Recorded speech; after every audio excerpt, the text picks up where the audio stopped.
In today's video, I'm going to show you how to download multiple files from WhatsApp desktop. So first of all, I need to select where I want to download this file. So actual purpose, I select this one. This is a group.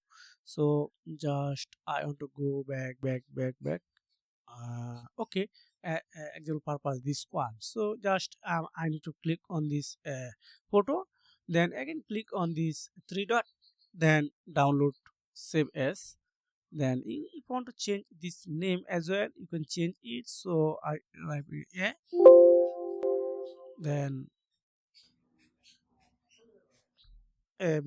Okay, that's good. Now click on save.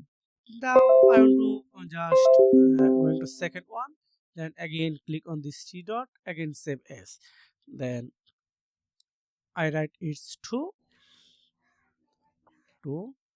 That's it. So this is a method how you can download multiple files from WhatsApp. Then if you want to change, if you want to download another, just select one, then click on three dot, then save as. Then again you need to select a file name. That's it. That's save it. So this is the method. Thank you for watching.